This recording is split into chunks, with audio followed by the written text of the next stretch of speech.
Coming to you from Studio A here at Proven Winners Color Choice Shrubs, it's time for the Gardening Simplified radio, podcast, and YouTube show with Stacy Hervella, me, Rick Weist, and our engineer and producer, Adriana Robinson. Well, Stacy, let's dig in and get to work. A somewhat controversial, I guess you could argue it's controversial subject today, nativars.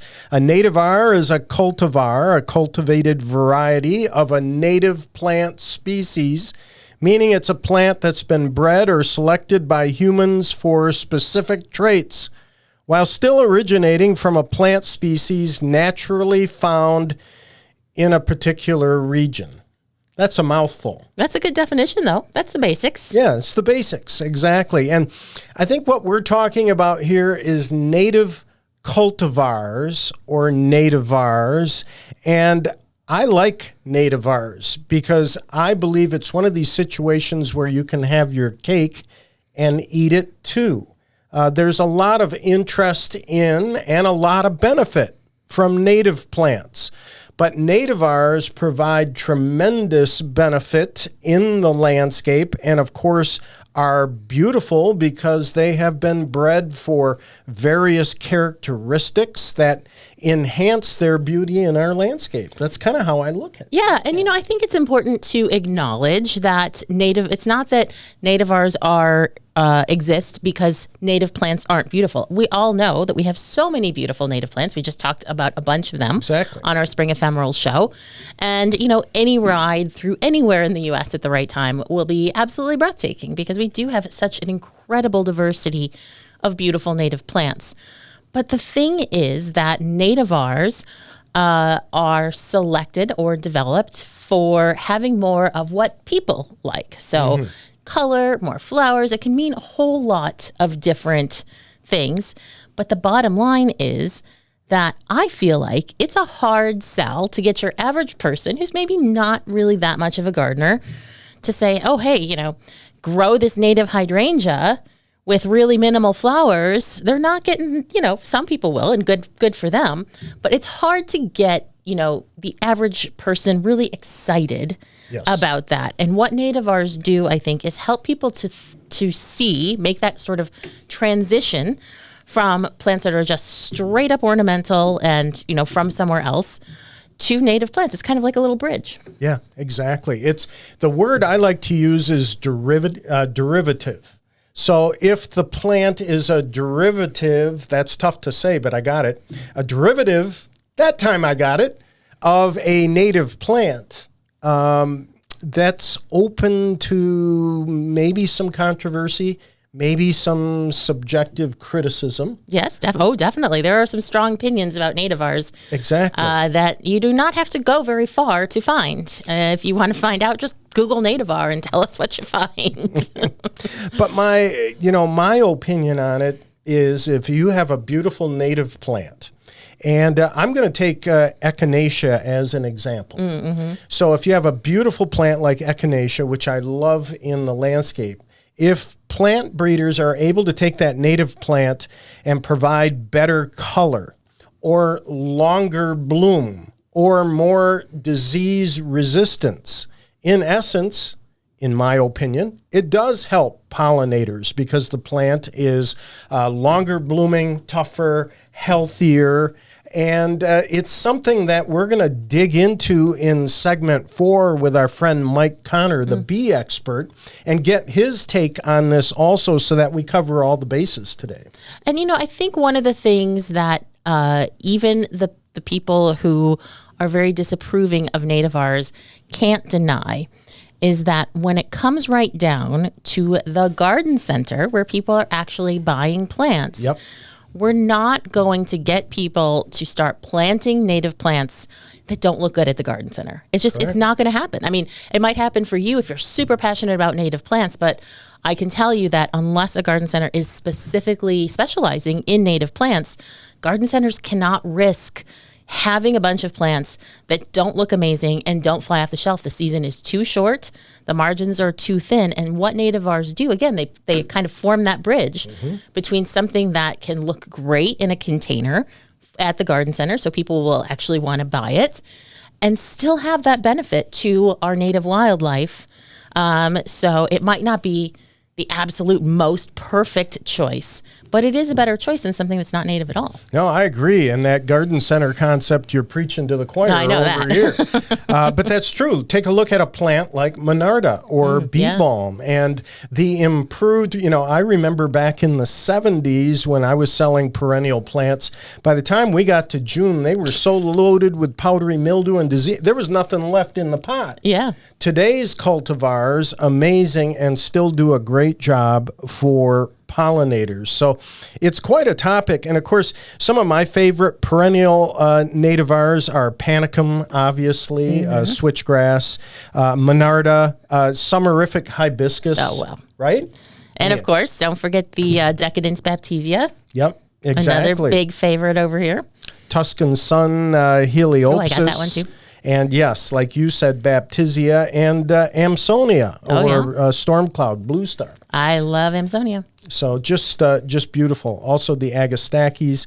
And then when we get into the shrubs, and I'm sure you're going to do this in segment 2, Stacy, but boy, for me, I have a long list that I enjoy, but I'm going to have to say that some of my favorite nativars are the smooth hydrangeas that have come out over the past few years. But right there at the top, also lemony lace elderberry, which is just starting to leaf out in my landscape so now, good. and Kodiak orange durvilla. I'm really glad that you brought up the smooth hydrangeas, because smooth hydrangeas, also known as Annabelle type hydrangeas, would not be in our gardens, I don't think at all, if it weren't for Annabelle in the first place. I agree. And Annabelle, it's unknown whether its origin is human or natural. But if you see, and I've talked about this before on the show many times, if you see Hydrangea arborescens, the species of smooth hydrangea, in the wild, you'd walk right by it. You wouldn't even identify it as a hydrangea. But many, many years ago, someone found a mophead smooth hydrangea, brought it to Anna, Illinois, planted it along the horse path there, and people started seeing it and saying, oh, can I have a piece of that? And that is what it took to start getting this plant into our gardens. And now, we can go way into newer varieties like the Invincible series with pink and purple and all of these different colors. And one might argue, because these are mophead hydrangeas, which are going to obscure the pollen and nectar-bearing fertile florets, that they aren't quite as beneficial. And that may be true, but it's still better than planting something that has no wildlife benefit at all. Agreed. Absolutely. And so you're doing it both for the benefit of pollinators as well as your own personal benefit within your landscape. And I look for example, a friend of mine just planted this Incredible Stormproof. Oh, yeah. And to look at how the stems now are becoming sturdier. It's just amazing. Legend of the Fall Bottle Brush. The list goes on and on. Gatsby oak leaf hydrangeas. We enjoy these in our landscape, but at the same time, they provide benefit in many different ways. And I think that's how I personally feel about nativars. Yeah. I think that, again, it's all about the availability, and it's all about we have to appeal to the most people possible. And I think this is so important, that a lot of people who are very purist about native plants will say, oh, well, that's not native enough. But it's a step in the right direction. And people are not going to usually, there's certainly exceptions out there, but generally speaking, people are not going to go from 0 to 60. I don't garden at all to all of a sudden I only grow pure native species. Right. It just doesn't work that way. You need sort of that gateway, that entry point, and maybe that's a smooth hydrangea. Maybe that is lemony lace elderberry. And once someone starts to see and experience those benefits of seeing the pollinators in the yard, seeing the birds, that's when that change begins to happen. And that is sort of how you start to go down that path. That's really well said. And I appreciate you saying that, because I believe that the nativars help produce interest and awareness of native plants also for the general public. So I wrote you a nativar limerick. I'm looking for a plant adaptable, something unique yet practical, with a lineage that's native and improved in ways innovative. Its characteristics are unflappable. Extraordinary, we raised the bar. This plant is going to be a star. In my yard, it's going to be pretty. With a nature that is downright gritty, I love my imperturbable nativar. We got a lot of fancy words in there. I did. That was a really good limerick. Coming up next, Plants on Trial with Stacy. You're tuned into the Gardening Simplified Show.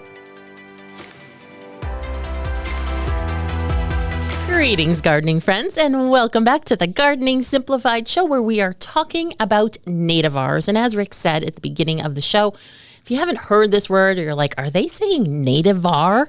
We are saying nativar. And this is a term that was coined, probably 15 or so years ago by people who are kind of in the native plant movement. And it is a contraction of the word native, of course, and cultivar, which means cultivated variety, as Rick explained. And so we're really just talking about plants that come from nature, but then have either been selected or developed. And the difference between those, of course, is selected is I'm just walking along. I see a plant that's a little different. I say, hey, that's a little bit different. I want to take that and see if that is consistent. Or developed, saying like, hey, this plant has some great characteristics, but I'll bet if I work with it a little bit more, I can get more great characteristics in it. To have something that is a bit different. That's why I said a native plant with a twist. Right. And there's a great deal of debate out there on this subject. And you can probably already tell this is not going to be one of those straightforward plants on trial where I just give you one plant and talk about it for 10 minutes. But I do have a method to the madness here, so please bear with me. But there's a lot of people who are very disparaging towards nativars. And we've already given you a bunch of reasons why we think that nativars definitely have a place. And we're certainly not saying that it's nativars or nothing. But the fact is that native plants, unless people really know what they're looking for and are willing to take a risk, they're a harder sell in the garden center. And nativars can start to help to change that. And there's a couple of reasons why I think that people are so disparaging towards nativars that I wanted to address in today's Plant on Trial. And there's two main reasons. So when people say that they're opposed to nativars, I think that what they're actually saying is their objection to nativars is that they were developed with humans in mind rather than wildlife. And a native plant was never really developed, but it evolved in conjunction with local wildlife so that there is an ecosystem there where they're all mutually supporting each other. And with nativars, whoever was selecting or developing them had to say like, hey, I think this is really going to appeal to people. If it happens to appeal to insects or birds or whatever, bonus, but what I'm trying to do is to actually get it to appeal to people. And they see that as inherently bad, that that you're trying to appeal to humans rather than animals. But I think that this argument ignores two basic facts about nativars. Number one is that nature actually is a hybridizer itself. Sure. So when a plant reproduces by seed, which is to say that you've got one plant, pollen from another plant comes to it through wind or through an insect. Exactly. A cross-pollination has occurred. A transfer of genetic material has occurred. So there's two different genes now. And even though those plants are likely the same species, when you have pollen from two distinct individuals, you introduce the potential for genetic mutation. Sure. And this is nature's adaptation for things that may happen down the line. You know, a lot of things have evolved simply because, nature maybe threw out some red pigments into, say, a panicum, and that made them more resistant to sun as the sun became, more intense or whatever. There's all of these different examples. So nature is itself a hybridizer, and over time, native plants can live or thrive because they're able to adapt to the environment. So a lot of this just happens naturally, like we theorize happened with Annabelle. So you can't take nature out of the equation here.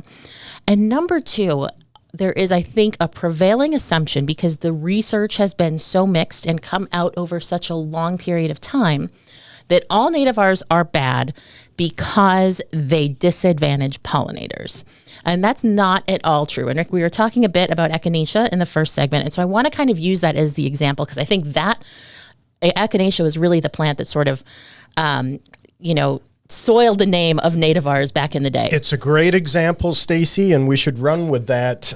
And I appreciate what you said because, again, for me, coming from the garden center industry, we can be criticized as far as nativars are concerned because essentially we're adding these characteristics and traits to make the plant look nicer so we sell more of them at the garden center. Well, you got to make a living. Voila, the criticism. Exactly. Yes. So echinacea, it started to become really popular, and we have tons of native echinacea in the U.S. and a great diversity of echinacea, many of which you can't easily even find on the market.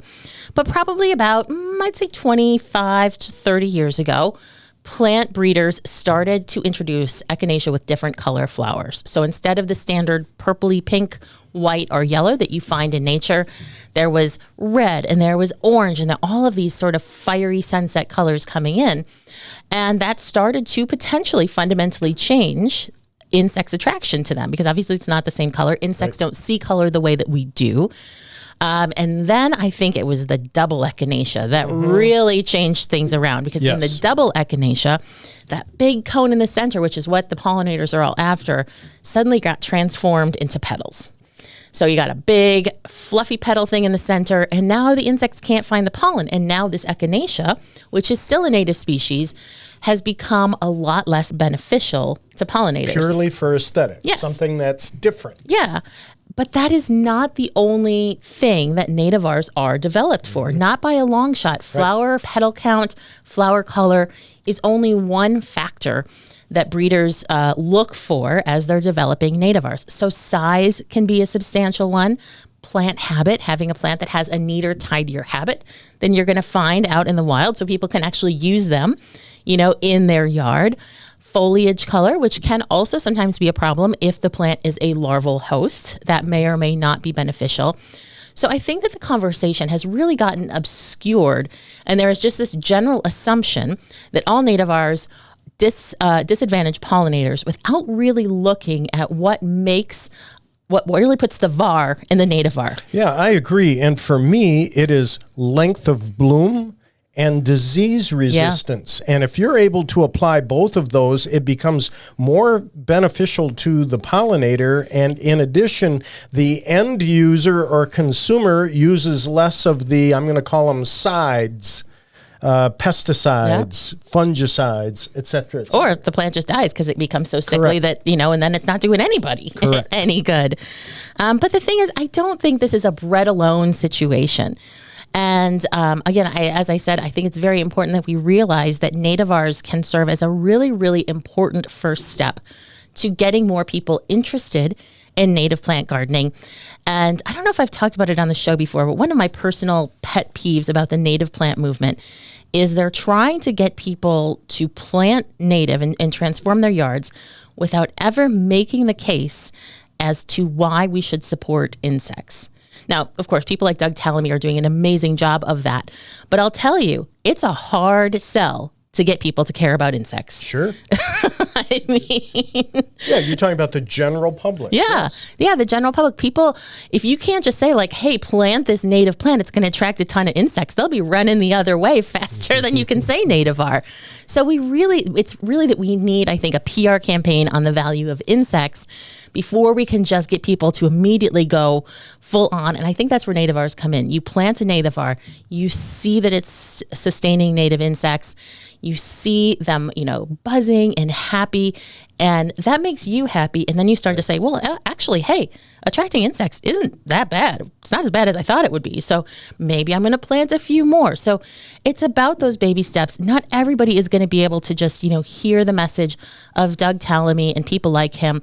It's a wonderful message, but they're not immediately going to be converted and take that step. They need to find their own path. And my experience in my landscape has been when I apply diversity. It makes a world of difference also in attracting all the butterflies, bees, and various insects that I have in my landscape. So not just sticking with one or two varieties. That's and a diversity of bloom times so that you have a welcoming buffet from spring all the way into fall. So let's bring this back to plants on trial. And I'm going to just quickly talk about some of the nativars in the Proven Winners Color Choice line and tell you what makes them different. As we've already said, we have a bunch of hydrangea arborescens or smooth hydrangeas. A lot of those are mophead. That is going to be less beneficial to insects. Some of them are actually not. Some of them are lace cap, like invincible lace, and those are great. But like I said, most of ours are for size. So you've got Lowscape Snowfire Aronia. This is a newer one, but it is about 2 to 3 times more flowers and subsequently 2 to 3 times more fruit than the wild variety. And so more flowers, more pollinators, more fruit, more songbirds. So that doesn't change anything about its support of wildlife. Legend of the small bottle brush, recently a plant on trial, about half the size of a conventional bottle brush. So even if you have a tiny little condo with a tiny little front entry court and that's the only place you have to plant, you could still have a Fothergilla. Sugar Shack Buttonbush. Now, when people see the flowers on Buttonbush, they need to have one. They need to have one. It's so amazing. They're these really cool pin-cushiony like globes. But if you see Buttonbush growing around Grand Rapids, and you do, it grows right downtown Grand Rapids along the river there, you're kind of like, ugh. Like they're pretty scraggly, Too big for my landscape. 10 feet tall, kind of scraggly plants. Whereas Sugar Shack, it's all about the size and the habit. So it's nice and round. It's about 5 to 6 feet tall. So people can actually use it in their yard. I mean, our winterberry hollies are another great example of that same thing. Winterberry holly grows wild everywhere around here, but they're huge. They're absolutely massive plants. And our winterberry hollies have substantially smaller habits. So you can actually, again, fit them into your yard. And here's an interesting one. Simply Sensational Sweet Shrub or Calycanthus. I have one of these in my garden. Absolutely love it. A lot of people, especially in the Southeast, are familiar with sweet shrub. Very, very popular. They remember their fragrance from their youth. Such an incredible fragrance, but not a consistent fragrance. The fragrance varies a lot from plant to plant, and you'll see all sorts of experts talk about this. Well, Simply Sensational was selected because it is extremely fragrant, and by perpetuating that, you know that the plant that you get is going to have that fragrance that you want and do everything that you want it to do. So, I really don't think that there is a reason that nativars and native plants and native plant purists can't coexist. I think there is space for all of these things. I agree. And that we all need to give each other grace and space to kind of be on our own journey as we find our way to not just being better gardeners, but being better stewards of our own yards and the earth. So you're here. That's a lot for a little plants on trial, but anyway, we're going to take a little break after that. And when we come back, we'll be answering some garden questions. So please stay tuned.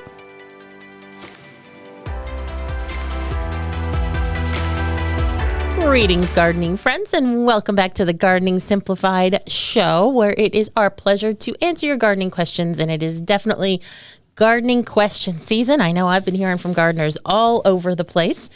And, you can always leave a comment on YouTube. We do read all of those and see all of those. And if Adriana has a question she can't answer, she just asks me and we get you an answer there. But you can also write us at gardeningsimplifiedonair.com. There's a contact tab. And we will do our best to answer your question. But I know sometimes gardening questions are very timely. I mean, not to the point where you're like, I'm in the garden right now and I need to know in 5 minutes. We can't help you there. Fescue 911. Oh, I like that. That's good.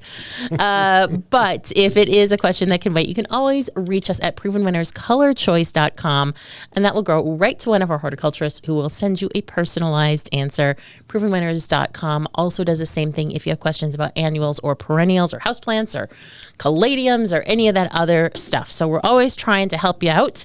What do we got in the mailbag today? Ginny writes to us, so enjoy your show each week. Thanks, Ginny. I read where there are pros and cons about putting coffee grounds in the garden soil. What are your thoughts? Also, could you address what is good, what is not so good for the garden soil? I host a group of gardeners in spring and fall. Would like to share this with them.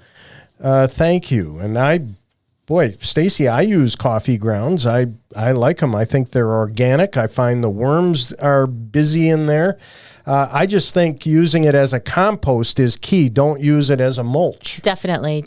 And, of course, everybody knows you can go to coffee shops and they've usually got their old grounds there waiting for you to go ahead and use. But they don't really give you a lot more than just saying, like, grounds for the garden. You're just like, okay, but what do I do with the grounds for the garden? Yeah, but in this case, the ends justify the beans. I knew you were going somewhere. It took me a second, but great news, Ginny. I have an excellent resource for you and your gardening group, and we will post it in the show notes at gardeningsimplifiedonair.com. But Linda Chalker-Scott, she is a professor and extension agent out in Washington State, where they know a thing or two about coffee. And she has an excellent horticultural myth-busting sheet on coffee grounds in the garden. You can also just search for Linda Chalker-Scott coffee grounds. It will come right up. And, you know, her verdict is that they are overall good, but you definitely cannot overdo it. And you cannot really use them as a mulch. If you want to use them as a mulch, make sure it's a thin layer. Coffee grounds can compact very easily, and that can make it difficult for the water to get through. They can also kind of just like turn like kind of crusty and gross looking, but they are an excellent amendment to compost. So if you compost, by all means, take your coffee grounds, add it to the compost. People think that coffee grounds tend to make the soil acidic. I'm sure I have heard from many gardeners who have said something like, oh, I put coffee grounds on my hydrangeas and they turn blue. Actually, coffee grounds are not necessarily acidic. The pH of the coffee grounds themselves can vary a lot. And Professor Chalker-Scott talks about this a bit in that fact sheet. So you can't count on it as a reliable soil acidifier or having any kind of predictable effect on the pH at all. And it can actually inhibit some seed germination. Yeah. So not a great choice necessarily in the vegetable garden if you're starting a lot of stuff by seed. Couple of other random species, it actually improved seed germination. So basically, coffee is all over the place. It is a good organic amendment. Whether or not your coffee is organically grown, the coffee grounds themselves are organic. They came from a living thing.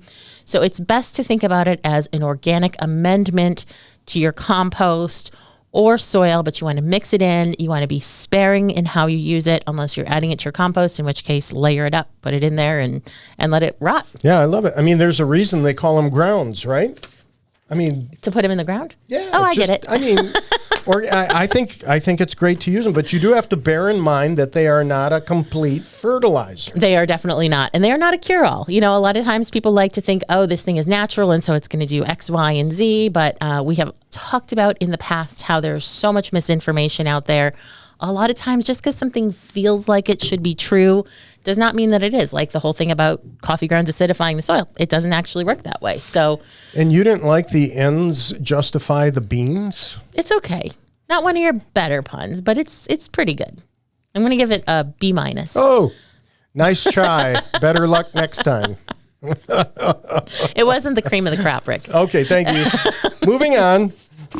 Let's take a look here. Debbie is wondering, I just ordered a snowflake viburnum. I'm in zone 5B. Can I plant it now? All right. Now, I wanted to answer this question from Debbie and for anyone else who is wondering, because at this time of year, and especially in a season like we're having this particular year here in Michigan and probably most of the Midwest, people wonder if they can plant now. And the simple fact is that since it is still quite cold here in Michigan, if you have a plant that is actively growing, so I'm talking about like a shrub or a perennial or a tree, not necessarily like pansies or things that are intended for outdoor, decoration like that, chances are, if it has foliage on it, that foliage is not remotely ready to deal with the cold in your area. Because odds are it's coming out of a greenhouse or a covered structure. But if the plant is outdoors, yes, and mimics what the plants are doing within the landscape, go right ahead and plant. Then it's safe, right? Yeah. So you don't always know, but if a plant has been in a greenhouse and you're just like, that's beautiful, I want to plant it, that foliage is so tender, and if it gets even into the 30s, it doesn't even necessarily have to freeze. All of that foliage is just going to turn brown. You'll feel really sad. It probably won't kill the plant unless it's a super severe frost or freeze, but you'll be sad. And you'll be sad that you put all the money into that plant and all the time in planting it, and now it no longer looks beautiful. So you have to keep a close eye on the weather. If you are shopping at a garden center, be sure to ask them. They should be able to tell you how the plants were kept, and that can help you determine whether you plant them right then and there. What, you got another pun on the tip of your tongue there? I just was going to say better latte than never. Just keep going. I'm starting to be able to tell when he's got one. Like the vibes shift, and it's like a balloon blowing up until it bursts. So don't be afraid to ask your garden center. And when in doubt, buy it, enjoy it, and then just bring it inside on nights that it's going to be super cold, and then wait until pretty much the danger of frost has passed, unless you want to be running out there every night if a frost or freeze threatens and covering it with a blanket. So we have a question here from Jennifer. She is in Texas, and she says they've recently had a lot of rain, and it's causing the branches of her white pillar rose of Sharon to become floppy. She says they're nearly 6 feet tall, and I've never pruned them. She says, I want to say I heard Stacy say to prune 1/3 of this type of plant, but I'm not sure how or why. Can someone confirm? So I want to address this because this is a question that comes up relatively frequently for the pillar hibiscus. And so pillar hibiscus are plants in the Proven Winners Color Choice line that naturally grow with a really narrow columnar habit. So instead of being a big, 8 feet tall and wide rose of Sharon, these grow very narrow, so like 3 to 4 feet, and then they get tall. But one of the things that can happen with rose of Sharon, especially in warmer climates like Texas, if they get a growth spurt, like they get a lot of water, it's spring, they're in full growth mode, they may be fertilized, that can lead to floppy growth. The growth comes out so fast that the plant doesn't have time to harden off its cells and turn them into fully woody cells, and so they do flop over. And, usually that's just a situation of weather conditions. But it can also happen if the branches start to get heavy. So if this starts to happen to you, I would recommend, number one, that you actually, instead of cutting them back by 1/3, which you can do, if you do that, try not to go for the buzz cut look. Make your cuts a little bit more here and there, not just like one straight cut across with the old hedge trimmers. Agree. But you can also sort of identify the main branches and then thin out the side branches. And that's going to take a lot of weight away from those branches and help them stand up. And you can also use a combination of the two. But rose of Sharon, especially in a climate like Texas, you've got nothing to worry about in terms of how much you can remove. You can definitely cut these back fairly hard. Obviously, you're using them for coverage. You're not going to cut them back to the ground. But in terms of thinning them and trying to get those stems back up, just, a combination of reducing the height and reducing the extra weight of those side branches should do the trick. And I would definitely recommend, if you are fertilizing or if you have a lawn service. A lot of people don't realize that if they have a lawn service and they're coming in and applying high nitrogen fertilizers to maintain a lawn, that can actually impact plants that are in the lawn or surrounding the lawn and pushing a lot of growth. So if you are fertilizing this, definitely cut back, let the plant have some time to harden off those cells, which will happen naturally as the season progresses. But yeah, springtime, sometimes under ideal conditions, can push a lot of growth like that. Yeah, I agree with you. Don't cut it to the ground, but be aggressive, in my opinion. And I think you'll derive benefit from it. Yeah, and rose of Sharon can take it. So especially, sometimes if you're in a hotter climate, you've got to just do a little more than we have to do up here in Michigan, where sometimes we're just hoping something grows at all. Jennifer, now would be a perfect time to do that in spring. When it comes to this kind of pruning, you can prune it whenever you need to. It doesn't really matter that much because you don't have to worry about the flowers. It's still going to flower. It's still early enough in the season. So I would go ahead and do that pruning now, get it back to where you need it to be, and you should be in good shape by the time it does flower for you, probably in a couple of weeks down the road. So we're going to take a little break. When we come back, we're going to be talking with Mike Connor about more nativars and native plants. So please stay tuned. Welcome back to the Gardening Simplified show. Today for branching news, an interview with our friend, back by popular demand. Although he's a tree guy, so I'll say back by popular demand. Mike Connor, a horticulturist, arborist, and pollination expert, bee expert. Mike, always great to have you on the show. Thanks so much for inviting me back. I never can get over the fact that you invite me to speak again. Thank you. Well, we love to tap into your expertise, and it appears that our viewers and listeners also enjoy it, asking us to bring you back. And so here we are. We knew we'd be talking about nativars today, so I sent Mike a bee mail Did you get that, Mike?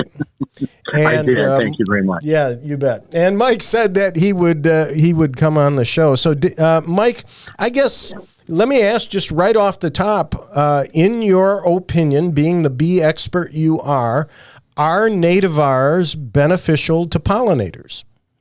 Absolutely. There are a few exceptions, but generally we can say that nativars are more beneficial to pollinators as a group than the species.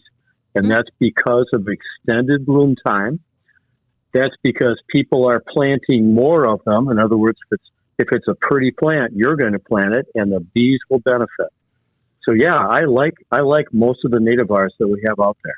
Well, tell us about those exceptions then, because, I think it's those couple of exceptions out there that have really kind of, spoiled the whole shebang for a lot of people.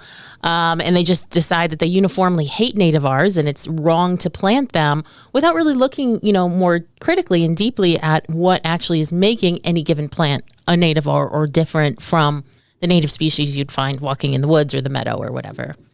I know, and that's really become not only a political issue, but I think for some people almost a religious issue. They have to have the plant that was here before Europeans came to America or before, any other group came to America. And so they've defined and they say that at this particular time in history, this is our base, and we can't change anything from that base. And that's one side of the group, and that would be exemplified by famous authors and common proponents would be Doug Tallamy, for instance, with his great books. I've met Doug. He's a very interesting guy. I think that he's strongly opinionated, but he does bring up a few good points where he says that we can develop a nativar that becomes completely non-attractive to our pollinators. One example would be like the Annabelle hydrangea, which is a nativar. It's an arborescens hydrangea, but it's very, very floriferous, but the flowers are not attractive. They're not fertile.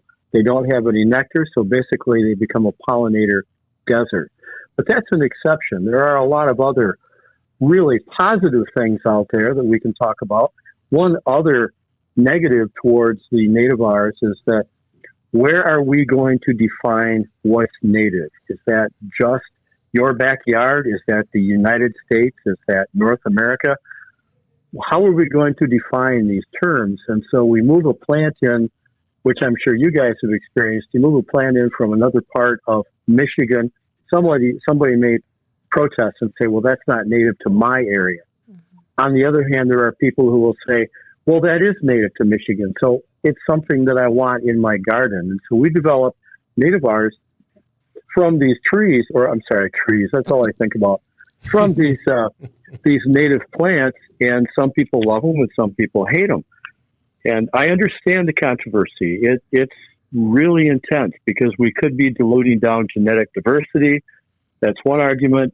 I don't know that that's really, really part of the problem. I think that we have to look at solutions, in my mind, to a problem that is out there, which is we lack bee forage for our native bees and for our honeybees. And anything we can do that provides bee forage fills in those gaps, fills in the gaps where there is no bee forage, spring or later in the fall, whether that's a nativar or a native plant.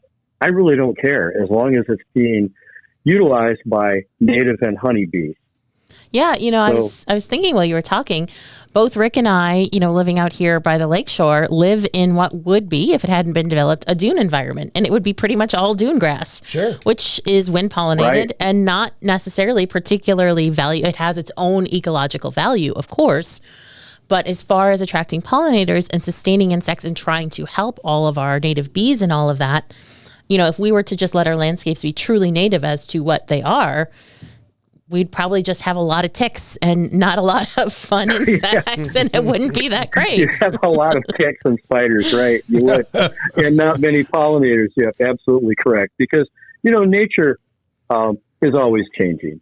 The forest and the trees that we have today are not the forests and the trees that our grandfathers had, our grandparents. And the the environment that our grandparents had is not the environment that their grandparents had. Everything is changing. Everything is on this continuum. Everything is going. And, if we want to go back far enough, we can say, well, 10 or 12,000 years ago, there was a mile of ice above us. So, things have changed a lot in the last 10 or 12,000 years. So I believe that things are always changing. We're not in this period of, what they call uniformitarianism, where nothing changes, everything is as it was. Because, with our own eyes, we see that's not what's actually happening.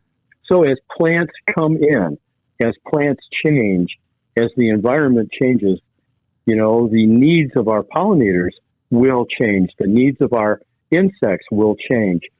And in preparation for this talk, I reached out to a friend of mine, Dr. Daniel Potter. He's at the University of Kentucky.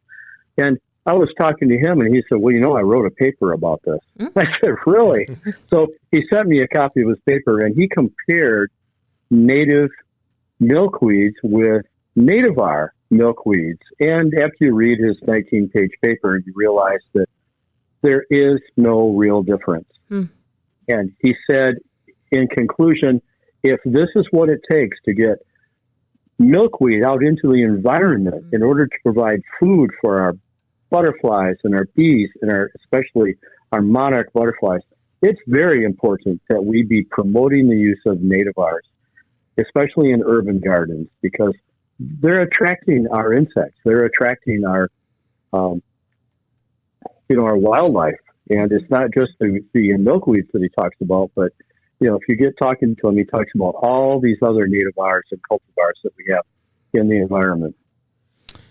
I think that's interesting, especially with milkweed as the example, because, so many of us were conditioned in this way that, like, weeds in the yard are bad, milkweed is a weed, and, people may be unwilling to let our, native Asclepias syriacus grow wild in their yard, thinking of it as a weed, but they might be perfectly happy to go to the garden center and buy, a selection of milkweed and feel like that's good enough. And then that will start to, again, affect that change where they're like, oh, wow, maybe I will let some of those milkweed grow and see what happens.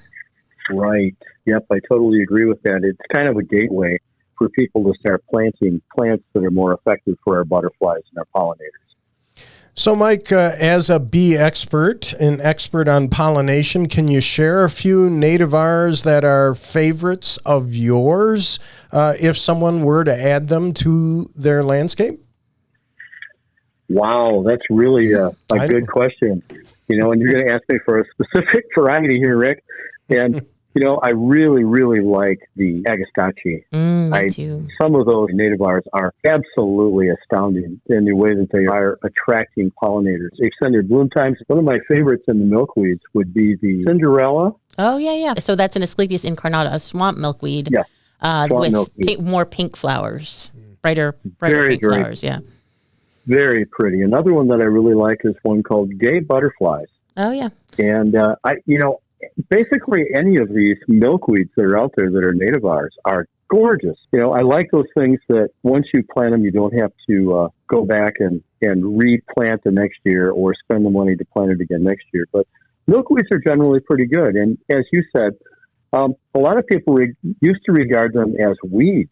Mm-hmm. But nothing gets passion going among people more than two things. One is monarch butterflies, and the other is pollinators. It would be save the bees. It would be, what's going on with, the honeybees, the pollinators that are in our country. And that stirs passion in people. But I think number one would be monarch butterflies. Mm-hmm. Yeah, people love them. People used to think of milkweed, yes, Mike, you're correct, as weeds, something to dispose yourself of.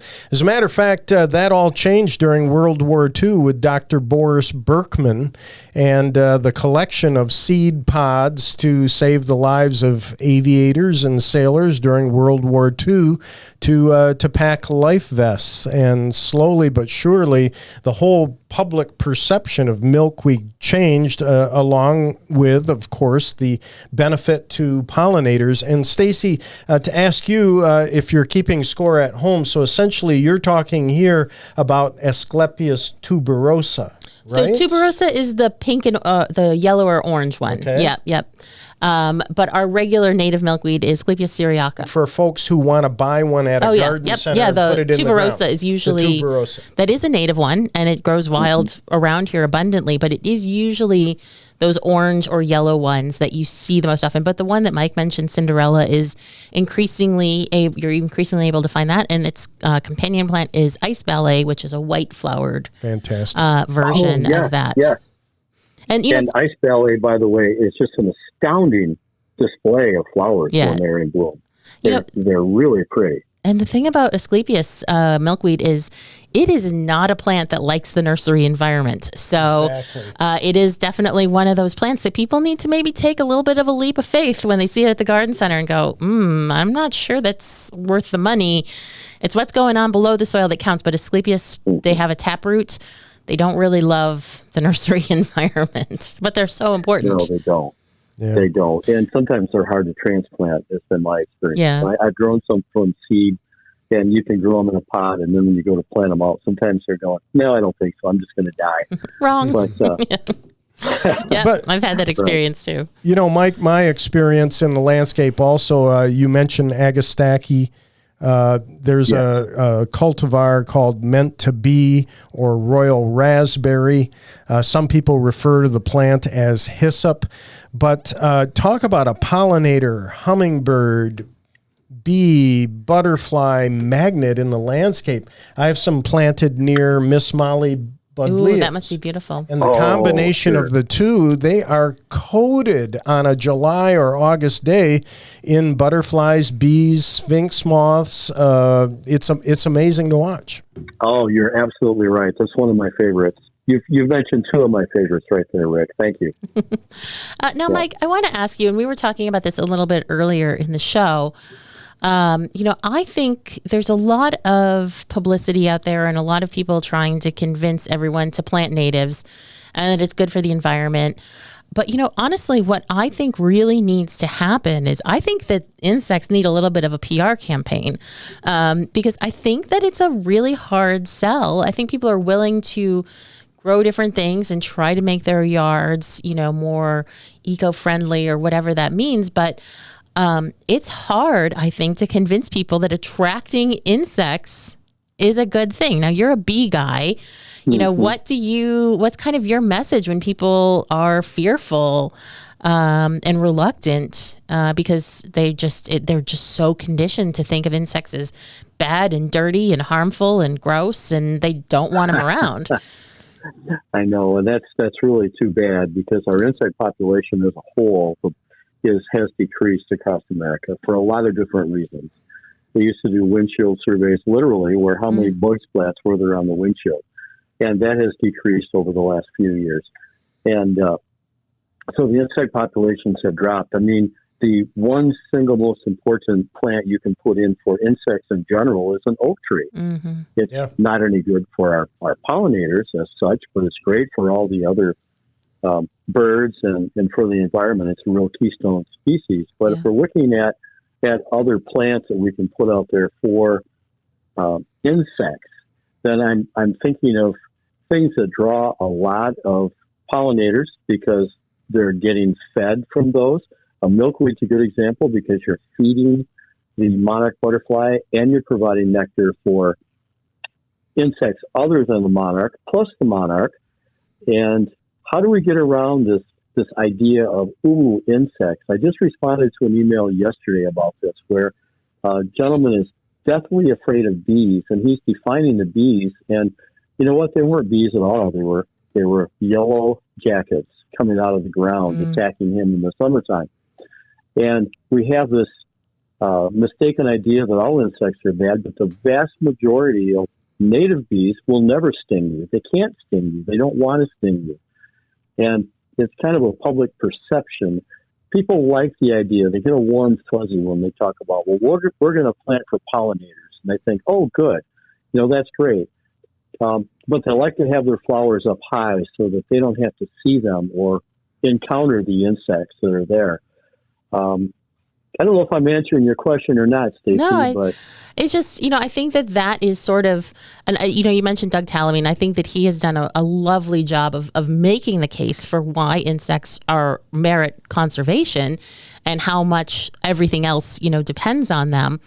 But I still think, the people who need to hear that message are not reading Douglas Tallamine. They're the people who are in the garden center, may have heard a few things about native plants and think, yeah, I'm interested. But like they don't know what to buy because they don't know why they're doing it. And, saying like, oh, this is going to attract a ton of insects. It's a selling point for me personally in the garden, but it's not a selling point for the average person. So, it's, and of course I don't expect you to have a great answer. If you do, wonderful. But how I feel like that is the hard work to be done here is, helping people understand how important it is to have insects in the garden. And we were talking earlier in the show too about how a nativar can help people, have a plant in the garden and start to attract those insects and go, oh, well, you know what? Maybe this wasn't so bad. Mm-hmm. This actually isn't that scary. I was afraid I was going to have some sort of, like horror movie level swarm in my backyard. And it's like, actually, you know what? This is kind of lovely. But yeah, that's a challenge. And I'm sure it's a challenge you deal with in your work as well. It is. And I'm sure Rick has covered the advantage of some of the nativars in regard to the application of chemicals, because so many of the nativars are disease resistant. Mm-hmm. So we have less spray that has to go on them. And I'll tell you, as an arborist, when I put on my arborist hat, I'll get a call from someone who will say, oh, I have all these bugs, wrong terminology, but they'll say, I have all of these bugs in my oak tree. I want you to spray. And I'll say, you know what? Unless they're spongy moth, I'm not going to. Mm. We're not going to treat them. We're going to leave them. And most people are okay once you educate them on the benefits of insects in their oak tree. The disadvantage that I've run into is a lot of companies will go up to someone and say, oh, you have bugs, I will spray. And while I'm here, I will spray your garden, and I will also spray your shrubs. I will kill all the insects in your yard, and I'm going to charge you a lot of money, and you feel good about it, but you've destroyed that whole ecosystem. Yeah. So we need to take a balanced approach as we look at insects in the environment and say, first of all, identify it. Secondly, is it harmful to me, or is it harmful to my tree or shrub or landscape? There is this point of diminishing returns where we can have a few insects in our landscape. We can have a few that are surviving. A few gypsy moths or spongy moths are not a problem because they serve as a host for the parasitoids that are feeding on them for the next generation. So we can allow a few. It's when they get out of control that it's a problem. So I do try to educate people. Let's not kill all the insects in the environment. Let's try to keep some of them alive, and let's try to keep some of those host plants that support them alive. It's all about becoming more and more bug wiser there, Mike. And I think a marketing campaign is afoot. I like the idea. I think back to years ago with Smokey the Bear, and only you can prevent forest fires. Let's do something for insects. If you had a cute little bee flies into the flower, says, honey, I'm home, or something like that. I think that'd be ideal. All right. You've got the groundwork already laid there, right? I'm going to work on it. I don't know how your brain works, Rick. That's amazing. It's scary. Mike, always a pleasure to talk to you, my friend. Thank you for everything you do. Thanks for checking in with us today on this topic of nativars, and happy spring to you. Thank you. Thanks, and Mike. Same to you. Yeah, take Appreciate care. It. Thanks so much, Mike. Bye. Well, that was great. And honestly, I can't wait till the insects are back in my garden. Me too. It's still kind of cool. So not many yet, but right. I'm ready for them as soon as they come back. I will welcome them with gentle but open arms. So thanks so much to Mike Connor from Honey Tree Nursery. Thank you, Rick. Thank you. Thank you, Adriana. And thanks so much to all of you. We hope you have a wonderful week ahead.